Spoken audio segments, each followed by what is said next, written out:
City bus જે દિશામાંથી આવી રહી છે એનું સિગ્નલ ઓલરેડી બંધ હતું, અહીંયા રેડ સિગ્નલ હતું ને અમારી સાઈડનું સિગ્નલ ચાલુ થઈ ગયું હતું.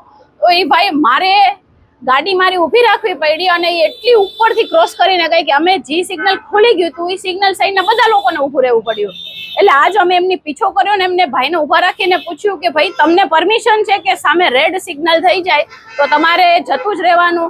તો એ ભાઈ એમ કે છે, કંડક્ટર એમ કે છે કે હા મારો એમને ઉપરથી પરમિશન છે. તો મારો પ્રશ્ન એ છે કે ઉપલા અધિકારીઓએ આવી પરમિશન આપેલી છે કે રેડ સિગ્નલ થઈ જાય તો ફક્ત જનતાએ જ ઊભું રહેવાનું?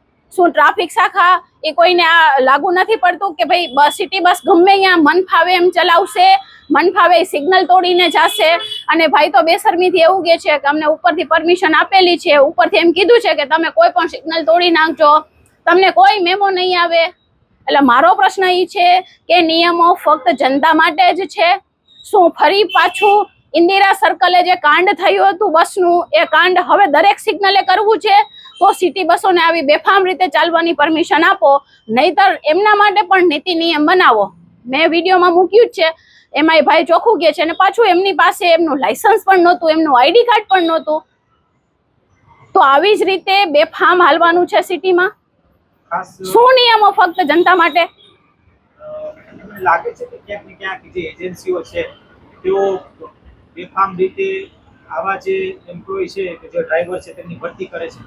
ચોક્કસપણે આની પહેલા પણ જ્યારે મને પૂછ્યું હતું મેં એ જ કીધું હતું કે તમારી પાસે ક્યાંથી ડ્રાઈવરો આવે છે, શું તમે એમનું બેકગ્રાઉન્ડ ચેક કરો છો? એમનું ડ્રાઇવિંગ કેવું છે એની તમે ટેસ્ટ કરો છો? એનું રેશ ડ્રાઇવિંગ છે, રફ ડ્રાઇવિંગ છે કે સિટીમાં કેવી રીતે ચલાવો છો એના માટે તમે કોઈ મોનિટરિંગ કરો છો કે નહીં? આ એક મોટો પ્રશ્ન છે.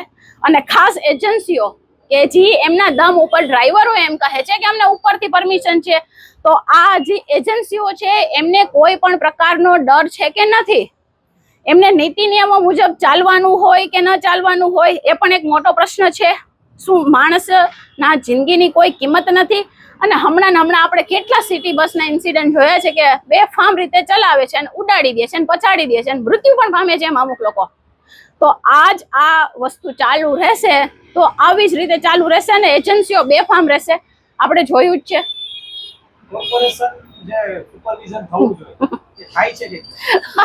એ તો મને એક જોક્સ જેવું લાગે છે કે કોર્પોરેશન સુપરવિઝન કરતી હોય. કોર્પોરેશનનું કામ છે ફક્ત એજન્સીઓને કામ આપી દેવાનું, પછી જય માતાજી બધું રામ ભરોસે. હમણાં જેમ કાજુ કતરીનો કાંડ થયું બસ આવી જ રીતે બધું થતું હોય છે કે એજન્સીઓને કામ આપી દીધું, એજન્સીઓ બેફામ ચાલે છે. એજન્સીઓની ઉપર કોઈ લગામ ના હોય તો જ એના કંડક્ટરો, એના ડ્રાઈવરો આટલા બેફામ અને બેખોફ હોય અને આવા જવાબ આપી શકે, નહીતર આવા જવાબ ન હોય.